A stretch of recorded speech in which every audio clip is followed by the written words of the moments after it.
નમસ્કાર દર્શક મિત્રો, શિખર ભારતના ડિજિટલ પ્લેટફોર્મ પર આપનું સ્વાગત છે। વાત કરીએ સમાચારમાં તો હાલ વડોદરાની અંદર એવો કોઈ ખૂણો નથી જ્યાં મારુતિ મંડળનું નામ ચર્ચામાં ના આવતું હોય। એવામાં જ જે વડોદરા આખા સંસ્કારી નગરીની અંદર જે એક મારુતિ મંડળ જ છે, જેના દ્વારા એક ચૈત્ર નવરાત્રિનો પ્રારંભ કરવામાં આવે છે, મહાપ્રસાદીનો ભંડારો કરવામાં આવે છે, જેમાં ઓછામાં ઓછી 30થી 40 હજાર પબ્લિક પ્રસાદી લેતી હોય ને એવા આટલા મોટા જે કાર્ય કરતા હોય ને એવા માટે જો એક બેઠક રાખવામાં આવી હોય તો જી દર્શક મિત્રો, જે રીતના તમે જોઈશો કે જે મારુતિ મંડળ દ્વારા જે બેઠક રાખવામાં આવી એ બેઠકમાં પણ તમે જોઈ લો કે કેટલી મોટી સંખ્યામાં લોકો ઉપસ્થિત રહ્યા છે, જેના અમે દ્રશ્યો બતાવી રહ્યા છે।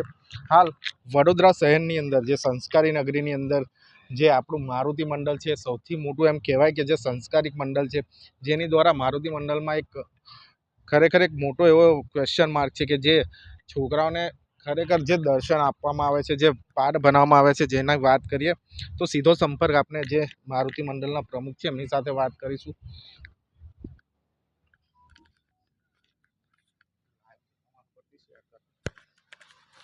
જી ભગત, આજે બેઠક રાખવામાં આવી છે, શું કહેશો? આજે મારુતિ મંડળનો આખો પરિવાર ભેગો થયો છે ને કહેવાય છે કે મારુતિ મંડળના જે આ ફાઇટરો છે બધા, અને જ્યારે ચૈતર મહિનાની નવરાત્રિની તૈયારી હોય, ચૈતર મહિનાના માતાજીના ગરબા ગવાતા હોય, તો વાવાડા મંદિરે વર્ષોથી આ પરંપરા ચાલતી આવી છે કે આખા ગુજરાતની અંદર નહીં પણ આપણા વડોદરાની અંદર આ વાવાડા મંદિરે ચૈત્રી નવરાત્રિના 9 દિવસના ગરબા અને 3 દિવસની સચંડી, 10મે દાડે માતાજીનો ભંડારો કરવામાં આવે છે। આજે મારુતિ મંડળના બધા યુવાનો ભેગા થઈને આ કાર્ય કરતા હોય છે।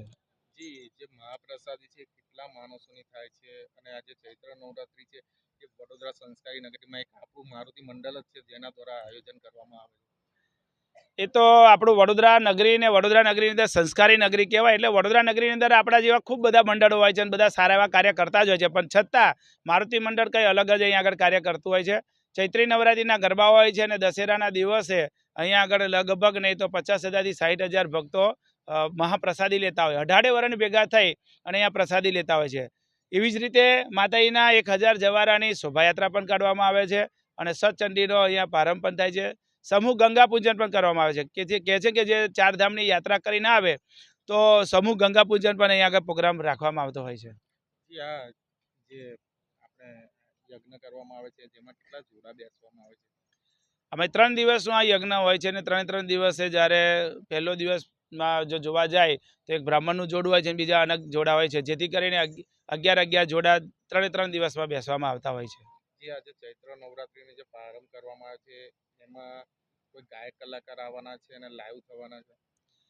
અમે કહેવત એવી છે કે કલાકાર વિના પ્રસંગ સૂનો હોય, એટલે જ્યારે ડાયરાનો પ્રોગ્રામ હોય તો ડાયરાની અંદર માયાભાઈ આહિર અને રાજદાન ગઢવી અને પૂંજાબેન ચૌહાણ આ બધા પધારતા હોય, મોટા મોટા કલાકારો છે। તો મારું વડોદરા નગરીને જાહેર આમંત્રણ છે કે બધા પધારજો। 7 તારીખે 7 એપ્રિલે ખૂબ સરસ મોટો ભંડારો અને ડાયરાનું આયોજન છે, તો પધારજો। 9 દિવસ ગરબા રમવા પણ પધારજો।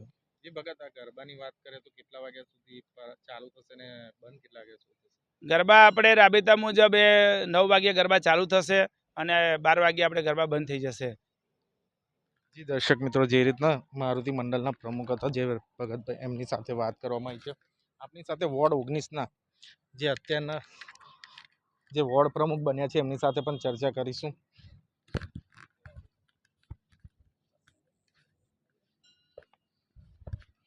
જી કમલેશભાઈ, જી, આજે આપના વોર્ડ 19ની અંદર આ મારુતિ મંડળ દ્વારા જે આયોજન કરવામાં આવ્યું, શું કહેશો?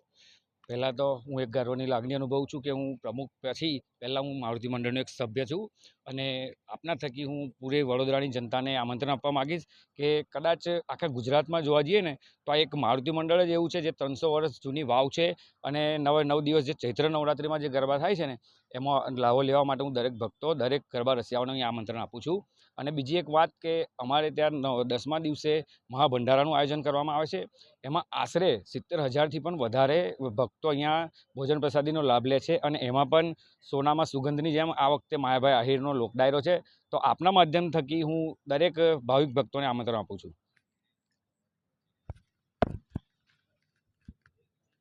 જી દર્શક મિત્રો, જે રીતના તમે જોશો કે વોર્ડ 19ના જે આજના પ્રમુખ છે આપણા, એમના કમલેશભાઈ સાથે પણ વાત કરવામાં આવી છે। એમના દ્વારા પણ કહેવામાં આવ્યું છે.